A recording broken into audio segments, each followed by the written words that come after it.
improvisar, el arte, la vida, la práctica de la escucha activa, prestar atención a los pájaros, al agua, a los sonidos industriales, a los sonidos humanos que nos rodean, a las personas con quienes conversamos. Parece lo más fácil del mundo, pero es sorprendente cuando nos perdemos. Siempre ocurre algo más entre los interminables y reiterativos loops de conciencia. Recordar, repetir y ensayar obturan nuestra capacidad de escuchar. Reiteramos nuestro inventario de esperanzas, miedos, enojos, triunfos, resentimientos y chistes.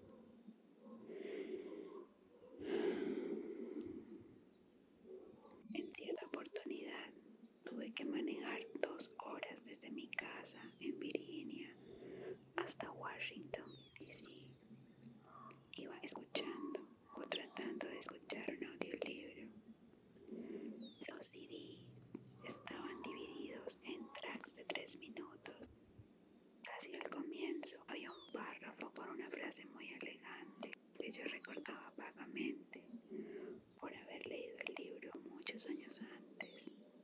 Quería atraparla al vuelo y volver a saborear las palabras, pero siempre se me escapaba. No podía sacarme de la cabeza una dolorosa discusión con un colega y amigo cercano, mientras el audiolibro sonaba en mi auto. El disco rayado de mi amistad rota sonaba en mi cabeza.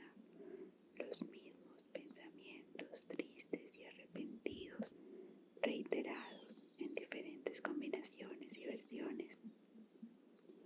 Todos quedamos atrapados tocando esos viejos loops sobre mamá, papá, un ex amante, un empleador, un ex empleador. Cuando tocamos esos loops, nos atamos al resentimiento o al arrepentimiento. Decidí escuchar la novela como un simple ejercicio de mindfulness. Lo único que tenía que hacer era escuchar un segmento de 3 minutos prestando total atención, pero solo aguanté 1 minuto porque mi loop interior se escabulló y capturó mi conciencia. Media hora más tarde continuaba rebobinando el audiolibro. Después de 1 hora de intentos infructuosos, por fin conseguí atravesar los 3 minutos de relato, pero solo apenas. En numerosas escuelas de meditación, lo primero que nos enseñan es a aquietar la mente contando respiraciones. Hay que respirar con ritmo regular y contar cada exhalación del 1 al 10. Y después volver a empezar. Si perdemos la cuenta, recomenzamos a partir de 1. Parece algo fácil de hacer durante unos minutos, pero pasar del número 3 puede ser todo un desafío. La conciencia suele ser entronizada como la gloria absoluta de la especie humana. A decir verdad, no es para tanto.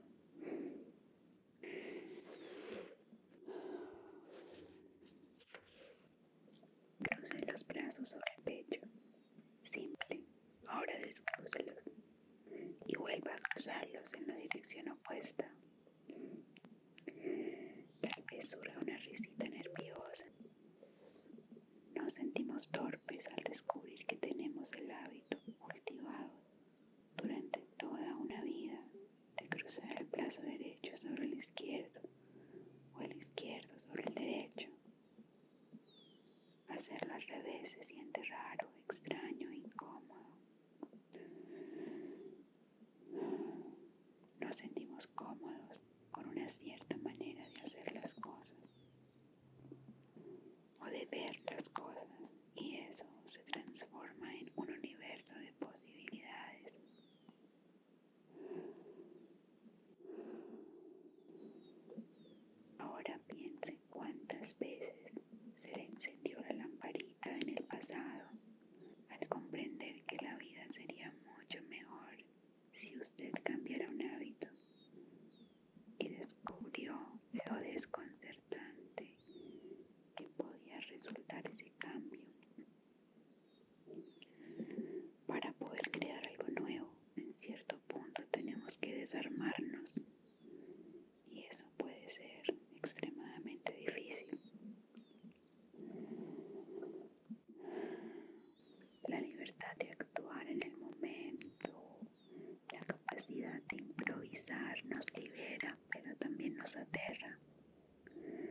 naturaleza para cambiar.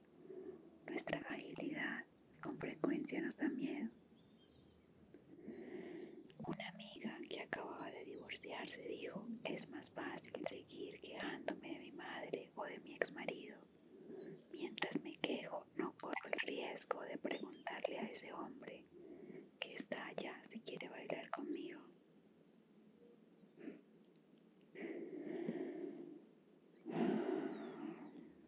En la producción artística nos sentimos cómodos con nuestros métodos y estilos habituales. Podemos apegarnos para siempre a esos patrones y disfrutar la certeza de saber lo que estamos haciendo, o la seguridad de estar produciendo algo que la gente aprueba.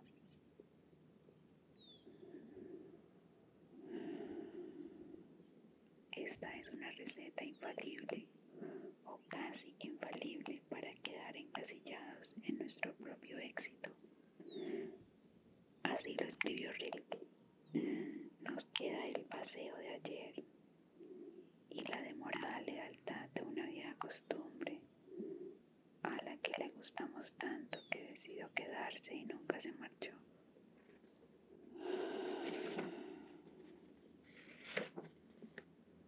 Besarse los dedos. Voy a leer otra parte del libro. Para mí, hacer algo bien no es realizar con habilidad o eficacia aquello que nos enseñaron, sino descubrir algo dentro de nosotros de una manera por completo nueva, inesperada, sorprendente y satisfactoriamente adecuada. Rachel Rosenthal.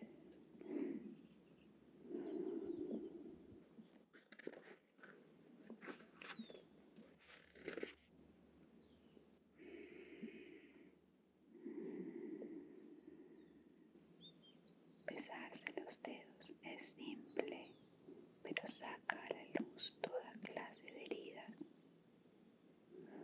En el transcurso de nuestras vidas, muchas veces nos traicionamos y permitimos que nos adosen una identidad fija. Me he topado con muchísimas personas a quienes les habían dicho que en cuarto grado de enseñanza primaria no podían cantar una melodía o que cometían demasiados errores cuando intentaban tocar el piano. Los retos por esos errores se les quedaron pegados como una segunda piel e hicieron que no quisieran volver a tocar un instrumento ni volver a cantar más. O tal vez si quieren volver a cantar pero creen que no pueden hacerlo, que carecen de una cualidad fija e identificable de la musicalidad.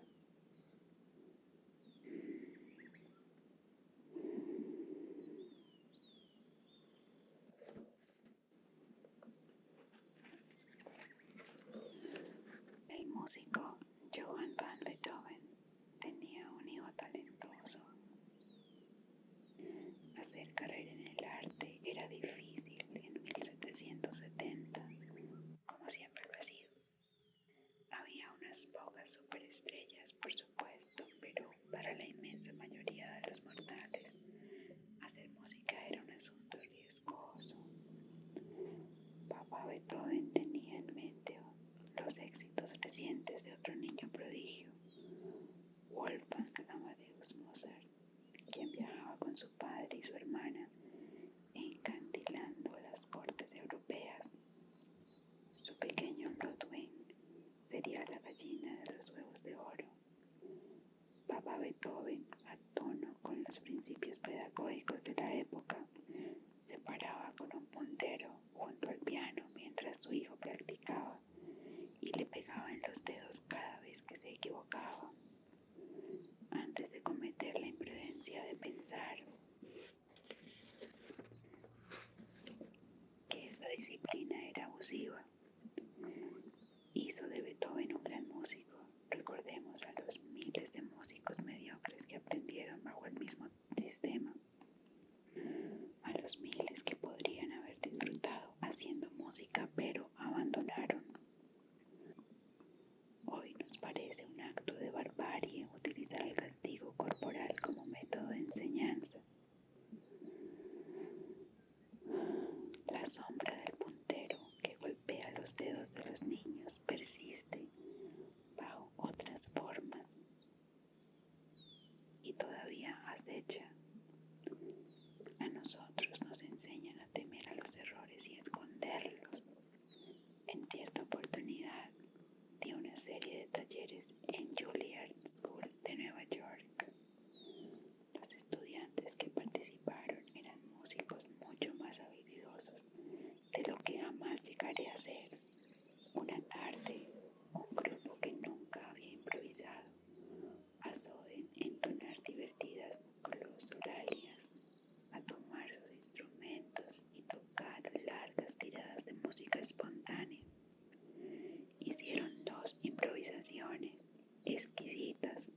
Los otros músicos que escuchaban en el círculo de apoyo no podían creer que esas piezas no hubiesen sido compuestas.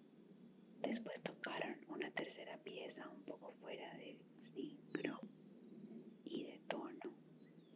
Durante el debate posterior, las caras de los estudiantes estaban ensombrecidas por la culpa. Sentían que habían fracasado. Los errores en la improvisación son difíciles de definir, pero todos reconocemos cuando algo no funciona. Los errores, entre comillas, en la improvisación son difíciles de definir, pero todos reconocemos cuando algo no funciona y cuando sí funciona. El fantasma de papá Beethoven acechaba con su puntero, golpeaba a los estudiantes en las yemas de los dedos, los castigaba por haberse equivocado. Decidí prescribir un antídoto.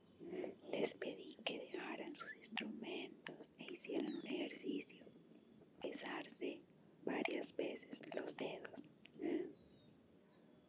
Empezaron a caminar por la sala besándose los dedos. Los contemplaban y apreciaban uno por uno. Besarse los dedos es fácil, cualquiera puede hacerlo. De hecho, les sugiero que lo intente ahora mismo. Bésese los dedos. Empezaron a caminar por la sala. Uno de los estudiantes me preguntó por qué no interrumpí la pieza mala y no dije algo en ese momento, que por qué no. Todos abrigamos la expectativa de que el director de orquesta o el docente agite la batuta y corrija los errores. Por lo general, los ensayos y las lecciones implican volver a empezar y detenerse a señalar y corregir errores. Eso es difícil de evitar cuando se trata de una gran orquesta que ensaya una sinfonía de Mahler de 1 hora de duración, aunque el tono emocional de las intervenciones de los directores pueden ser muy variables. Pero estos estudiantes que hacían improvisaciones breves en un grupo pequeño sabían muy bien qué les gustaba y qué no de su pieza. Todo estaba allí delante de sus ojos, de sus oídos, de sus mentes. El grupo siguió tocando más piezas, cada vez más potentes y variadas e interesantes. Cuantas más piezas tocaban, más se alejaban de las ideas de bueno y malo. Cada pieza se transformaba en un pequeño mundo de relaciones, informaciones y sentimientos. Escucharse unos a otros, abandonar la pretensión de alcanzar la excelencia individual y aprobar algún examen imaginario. Ahí estaba la clave. Lo que necesitaban en ese momento no era una evaluación, era conciencia plena.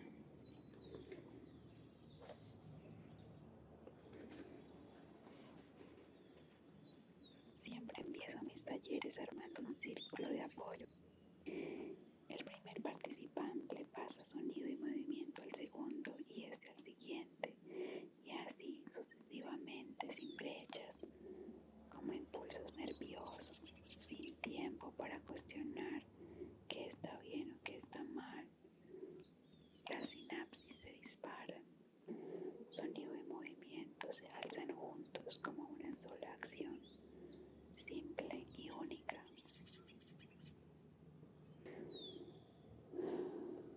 Si el sonido que sale es risa, si la conducta del que tenemos al lado nos hace tentar o nos asalta una risita nerviosa, entonces ese es nuestro sonido.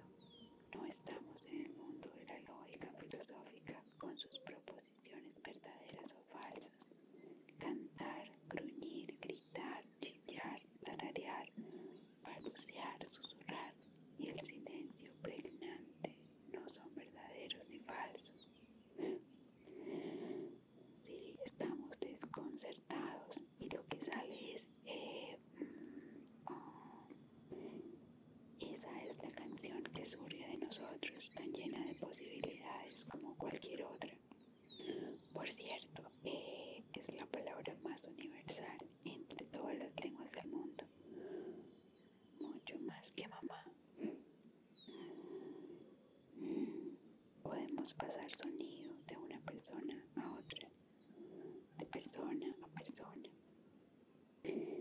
empezando por el pianísimo más suave y el gesto más pequeño, como un mensaje íntimo, y dejar que se construya hasta transformarse en un bramido fortísimo. El leve movimiento de la mano se expande hasta la exaltación que estremece como un temblor de la tierra, el cuerpo entero o viceversa. Actuamos un diminuendo que va desde lo desenfrenado hasta lo infinitesimal. Los riesgos son bajos porque no hay nada que probar, nada que ganar o que perder. Nadie nos presiona para que hagamos bien las cosas. Cuando los participantes retornan a sus modos habituales, son más sensibles al otro, más libres para experimentar y colaborar. Cerebro, cuerpo, voz, respiración, manos, pies, objetos, todo es una misma canción. La voz y el cuerpo son nuestros juguetes más antiguos. Y en esta era de la alta tecnología siguen siendo los principales juguetes, voz y cuerpo.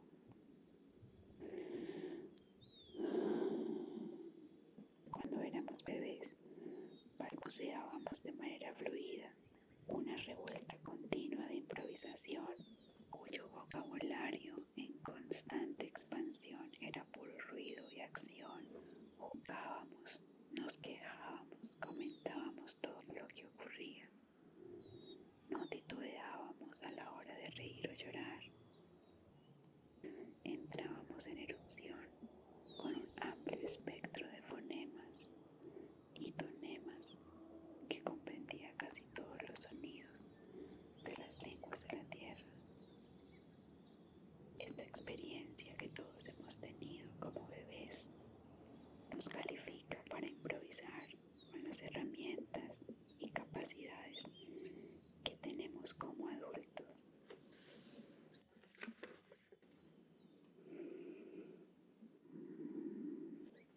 A veces desdibujamos la distinción entre el arte y vida. A veces intentamos volverla nítida. No nos paramos sobre una sola pierna. Nos paramos sobre las dos. John Cage. No necesitamos diplomas ni credenciales. Esto no tiene nada de especial, pero de esa nada surge nuestra oportunidad de alcanzar cierta sabiduría y compasión hacia el mundo en que vivimos, y así podemos bajar el arte del pedestal y ponerlo en el lugar que le corresponde.